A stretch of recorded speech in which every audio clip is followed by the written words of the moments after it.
গভীর চিন্তায় ডুবে আছে মন, হতাশার আধারে চেয়ে আছে সবকিছু। সেই স্বপ্ন মুখর অতীত, দুঃখ ভরা বর্তমান আর অনিশ্চিত আগামীর হাতছানি। জীবনের হিসাব মেলে না কিছুতেই। ভাবতে ভাবতে মাথাটা চক্কর দিয়ে ওঠে, কাঁপতে শুরু করে দুর্বল শরীরটা। হঠাৎ হাত ছুটে যায় রেলিং থেকে। বুঝতে পারি জ্ঞান হারাতে যাচ্ছি। দ্রুত বসে পড়ার চেষ্টা করি। জ্ঞান ফিরতে বুঝতে পারি আমি খাটে শুয়ে আছি। এর আগেও কয়েকবার এমন হয়েছে। বেশি টেনশন করলে আমার রক্তচাপ বেড়ে যায়। চেষ্টা করি মানসিক চাপ থেকে দূরে থাকতে, কিন্তু মাঝে মাঝে নিজেকে ধরে রাখতে পারি না। বিয়ের আগে তারা বলেছিল ছেলেটি অনেক ভালো, স্বভাব চরিত্র বেশ সুন্দর, তবে দিনের ব্যাপারে একটু অমনোযোগী। আমি চাইলেই তাকে ফিরিয়ে আনতে পারবো। একটু চেষ্টা করলেই সে সালাতে মনোনিবেশ করবে। আব্বু চিটকুটে লিখেছিলেন, মা আমার, তুই আর অহমত করিস না, তোর ছোট বোনের পর্যন্ত বিয়ে হয়ে গেছে, এবার রাজি হয়ে যা। আমার মনে হয় এই ছেলেটা তোর জন্য উপযুক্ত। আম্মু বেশ উৎসাহী ছিলেন এ ব্যাপারে। তিনি বলতেন, দেখ, উঁচু বংশের ছেলে, আবার ভালো চাকরি করে, আর্থিকভাবে বেশ সচ্ছল তারা। কিন্তু আমি এসবের প্রতি মোটেও আগ্রহী ছিলাম না। বাহিক চাকচিক আমাকে কখনো আকৃষ্ট করতে পারিনি। আমি ছেলেটির দিনদারি সম্পর্কে প্রশ্ন করেছিলাম। এটি ছিল আমার একমাত্র বিবেচ্য বিষয়। আমি এমন একজন স্বামী চাই, দিনের পথে যে আমার সাথী হবে, আমাকে কল্যাণের দিকে নিয়ে যাবে। সে আমাকে ভালোবেসে সম্মানিত করবে, বা অপছন্দ করলে সুন্দরভাবে বিদায় করে দিবে। দিনদারির অভাবে স্বামীর জুলুম ও দাম্পত্য কলহের যেসব হৃদয় বিদারক ঘটনা শুনতাম, তা আমাকে ভীষণভাবে নাড়া দিত। আমি এমন এক স্বামীর স্বপ্ন দেখতাম, গভীর রাতে যে আমাকে সালাতের জন্য জাগিয়ে দিবে। শেষ রাতে উঠে আমি প্রায় আল্লাহর কাছে কেঁদে কেঁদে দোয়া করতাম, আল্লাহ, এমন একজন নেককার জীবনসঙ্গী আমায় দান করো, যে দিনের পথে আমার সহায় হবে। আমরা দুজন হাতে হাত রেখে শপথ নেব তোমার অনুগত্যের, প্রিয় নবীর সুন্নাহ ও সাহাবাদের অনুসৃত পথে চলার। আমি এমন এক যুবকের স্বপ্ন দেখতাম যে আমার সন্তানদের দ্বীনি শিক্ষায় বড় করে তুলবে। কল্পনায় দেখতাম সন্তানের হাত ধরে মসজিদে যাচ্ছে আমার স্বামী, আর আমি দাঁড়িয়ে আছি দরজায়। বাসায় ফিরে আমাকে জিজ্ঞাসা করছে, কোরআন কতটুকু হিফজ করেছো, আজ কত পৃষ্ঠা তেলাওয়াত করেছো। আমি স্বপ্ন দেখতাম সন্তানের হাত ধরে কাবার সামনে গিয়ে দোয়া করব। আমার অনেক সন্তান হবে, যাদের হাতে উজ্জ্বলিত হবে তাওহীদের মশাল, যারা মানুষকে আহ্বান করবে দ্বীনের পথে। আলহামদুলিল্লাহ, এখনো হারিয়ে যায়নি আমার স্বপ্ন। হতাশার আধারেও আমি জ্বালিয়ে রাখি আশার প্রদীপ। স্বামীর সবকিছু নীরবে সহ্য করে যাই। বিয়ের পর প্রথম তাকে সালাতের প্রতি কিছুটা মনোযোগী করতে পেরেছিলাম, কিন্তু ধীরে ধীরে তিনি শীতলতা প্রদর্শন করতে শুরু করলেন। জামাতে সালাত আদায়ের জন্য খুব বেশি চাপ দিলে তিনি বলেন, কি শুরু করলে তুমি?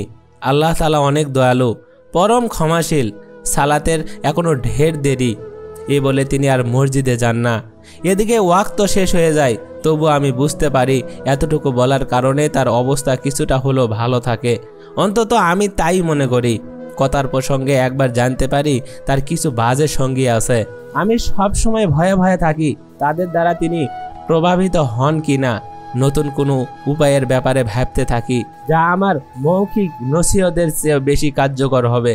হঠাৎ মাথায় একটি চিন্তা আসে, আমি তো চাইলে নেককার কোনো যুবকের সঙ্গে তার পরিচয় করিয়ে দিতে পারি। আমার এক বান্ধবীর স্বামী বেশ দিনদার, পরহেজগার ও চরিত্রবান। ওই বান্ধবীকে ফোন করে সব জানাই, সেও রাজি হয় এবং তার স্বামীর সঙ্গে এ ব্যাপারে কথা বলে।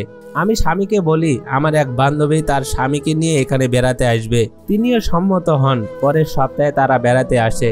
আমি খুশিতে আত্মহারা। আল্লাহ তাআলা হয়তো উভয়ের মধ্যে বন্ধুত্ব গড়ে তুলে দিবেন। ড্রয়িং রুমে বসে তাদের দীর্ঘ আলাপ করতে দেখে আশান্বিত হয়ে ওঠে আমার মন। বিকেলে চলে যায় বান্ধবী। বাড়ির সদর দরজায় তাকে বিদায় করে দিয়ে আমি দ্রুত স্বামীর কাছে ফিরে আসি।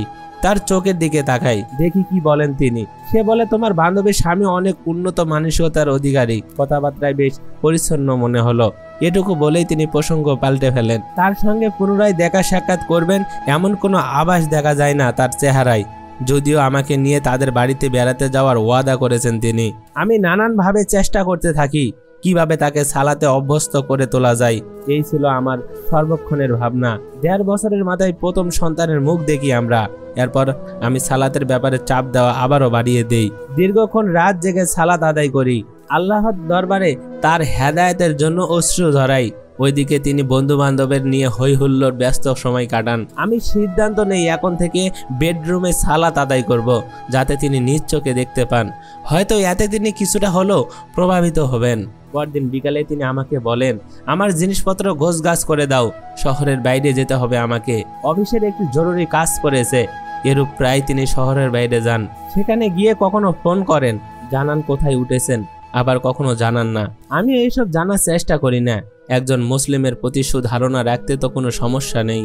সফরের সময়গুলোতে আমি তার জন্য বিশেষভাবে দোয়া করি। পরের দিন তিনি ফোন করেন, কোথায় উঠেছেন জানান, আমাকে ফোন নাম্বার দেন হোটেলের রুমের। আমি স্বস্তির নিঃশ্বাস নেই। প্রতিদিন কাজ শেষে হোটেলে ফিরে তিনি আমাকে ফোন করেন। তৃতীয় দিন হঠাৎ করে তার ফোন বন্ধ পাই। চতুর্থ দিনও একই অবস্থা। আমি যোগাযোগ করার চেষ্টা করতে থাকি। পঞ্চম দিন বিকেলে তিনি ফোন রিসিভ করেন। ভাঙা কণ্ঠ শুনে বুকটা ধক করে ওঠে। মনে হয় অনেক কষ্টে কথা বলছেন তিনি। ফিস করে বলেন, আগামীকাল রাতে আমি ফিরছি ইনশাআল্লাহ। আমি বারবার জিজ্ঞাসা করি, কি হয়েছে আপনার, আপনি এভাবে কথা বলছেন কেন? উত্তর না দিয়ে ফোন কেটে দেন তিনি। সেদিন রাতের চিন্তায় আমার আর ঘুম হয়নি। দু চোখ ভরে আসে অশ্রুতে। কি হলো আমার স্বামীর? কোনো বিপদে পড়ে গেলেন না তো আবার? পরের দিন রাত 10টার সময় তিনি ঘরে ফেরেন। বিভৎস চেহারা, উস্কো খুস্কো চুল। ঘরে প্রবেশ করেই ধপাস করে বসে পড়েন চেয়ারে। ঝরঝর করে অশ্রু ধরে তার দু চোখ বেয়ে। তার অবস্থা দেখে আমিও কাঁদতে শুরু করি। বাচ্চার মতো কাঁদতে থাকেন তিনি। অনেকক্ষণ পর কান্না থেমে তারপর ধীরে ধীরে মুখ খোলেন। সে বলে, আমি কাজে যাই অফিসের এক সহকর্মীকে নিয়ে। রাতে থাকার জন্য আমরা হোটেলে পাশাপাশি 2টি রুম নেই, মাঝখানে একটি মাত্র দেয়াল। সারাদিন কাজ সেরে বিকেলে আমরা হোটেলে ফিরে আসি। প্রথম 2 দিন ভালোভাবেই কাটে। তৃতীয় দিন বিকালে সে একটু তাড়াতাড়ি ফিরে আসে। রাতে একসঙ্গে খাবার খাই আমরা। খেতে খেতে কত গল্প, কত হাসাহাসি। রুমে কিছুক্ষণ পায়চারি করে আমরা ঘুরতে বের হই। পাশের একটি মার্কেটে বসে দীর্ঘ রাত পর্যন্ত আড্ডা দেই। তারপর দুজনেই হোটেলে ফিরে আসি। শুয়ে পড়ি যার যার রুমে। সকালে আবার দেখা হবে। পরদিন আমাদের কাজ শেষ হওয়ার কথা, তাই মনটা বেশ খুশি। রাতে খুব ভালো ঘুম হয় আমার। সকাল 7:30টায় উঠে আমি ফজরের সালাত আদায় করি। তারপর আমার সহকর্মীকে ফোন দেই, রিসিভ করে না। আরো কয়েকবার চেষ্টা করি, হয়তো ইস্তিনজা ছাড়তে গেছে। ইতিমধ্যে হোটেলের বয় নাস্তা নিয়ে আসে আমার রুমে। খিদে পেট চোচো করছে। আবার ফোন করি তাকে, কোনো সাড়া নেই। আমি তাকে ছাড়া নাস্তা সেরে ফেলি। 8টা বেজে যায়, তার কোনো খবর নেই। এদিকে কাজে বেরোতে দেরি হয়ে যাচ্ছে। তার রুমের দরজায় করাঘাত করি, দরজা খোলে না, কোনো সারা শব্দ নেই। রুমে ফিরে আসি। রুমে ফিরে এসে আমি হোটেল কর্তৃপক্ষের সঙ্গে কথা বলি। তারা জানায় তিনি বাইরে কোথাও যাননি, এখনো রুমেই আছেন। আবারও আধা ঘন্টা কেটে যায়। আমি হোটেল কর্তৃপক্ষকে পুরো ঘটনা জানাই। 9টার দিকে সংরক্ষিত মাস্টার কি দিয়ে বাইরে থেকে লক খুলে আমরা তার রুমে প্রবেশ করি। ধীর পায়ে এগিয়ে যাই তার খাটের দিকে। সোজা হয়ে শুয়ে আছে সে। সালিহ, এই সালিহ। ক্রমশ উঁচু হতে থাকে আমার গলা। দেখতে দেখতে একেবারে কাছে চলে যাই আমি। দাঁতে জিভ কামড়ে পড়ে আছে সে। বিবর্ণ চেহারা। হাতের পালস চেক করি, দেখি না, থেমে গেছে সবকিছু। নীরব নিথর, কোনো সারা শব্দ নেই। কিছুক্ষণের মধ্যে ডাক্তার এসে যায়। পরীক্ষা নিরীক্ষা করে রিপোর্ট দেয় গতকাল রাতেই হৃদযন্ত্রের ক্রিয়া বন্ধ হয়ে মারা গেছেন তিনি। সুস্থ সবল একজন যুবকের হঠাৎ এভাবে চলে যেতে দেখে কেঁপে ওঠে আমার মন।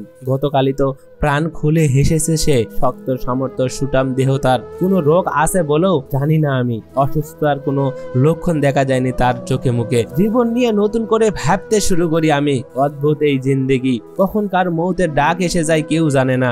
হঠাৎ করে তো ফুরিয়ে যেতে পারে আমারও হাত। এই মুহূর্তে কি আমি আল্লাহর সামনে দাঁড়ানোর জন্য প্রস্তুত? কোথায় আমার আমল? কিছুই তো করিনি। বলতে বলতে কেঁপে ওঠেন তিনি। তার দু চোখে শুকিয়ে যাওয়া ধারাগুলো সজীব হয়ে ওঠে। আবার টেবিলে মাথা রেখে অজর ধারায় কাঁদেন। আলহামদুলিল্লাহ, এরপর থেকে ঘুরে যায় তার জীবনের মোড়। ধীরে ধীরে তিনি হয়ে ওঠেন আমার স্বপ্নের সেই স্বামী। তিনি আমাকে বলেন, আল্লাহ তোমাকে রহম করুন। আমার হেদায়েতের জন্য তুমি অনেক কষ্ট করেছো, অনেক অশ্রু ঝরিয়েছো। পরের সপ্তাহে আমরা উমরা করতে যাব বলে ঠিক করি। বাইতুল্লাহর সামনে দাঁড়িয়ে তিনি শপথ নেন নতুন এক জীবনের। আমার স্বপ্নগুলো তামান্না আল্লাহ পূরণ করেন। সন্তানের হাত ধরে আমি বাইতুল্লাহর সামনে দাঁড়াই। কান্নায় রুগ্ধ হয়ে আসে আমার প্রার্থনার আওয়াজ। বিদায়ী তাওয়াফ শেষে আমরা যখন ফিরে আসি, স্বামীর হাতে দেখি ছোট্ট পকেট কোরআন শরীফ। আজ থেকে এটি তার সঙ্গী, জীবন সঙ্গিনী আমার। এগুলোই সম্বল আমাদের। অন্তরের সফরের আবেগে ভারী হয়ে আসে তার কণ্ঠ। আমার কর্ণকুহরে গুঞ্জর তোলে তার প্রত্যয় দীপ্ত কথামালা। এজন্যই জন্যই তো বলা হয় দীর্ঘ হায়াত যদি পাও তুমি এই পৃথিবীতে, সইতে হবে শত বিচ্ছেদ বেদনা, আপনজনরা সব হারিয়ে যাবে একে একে, ছোট্ট সুন্দর জীবনই হোক সাধনা। সুবহানাল্লাহ। তো এই ছিল আজকের ছোট্ট একটি গল্প। গল্পটি আপনাদের কাছে কেমন লেগেছে অবশ্যই ছোট্টখাটো হলো একটি কমেন্ট করে জানাবেন। সবাই ভালো থাকবেন, সুস্থ থাকবেন এই কামনায় এখানেই বিদায় নিচ্ছি। আল্লাহ হাফেজ।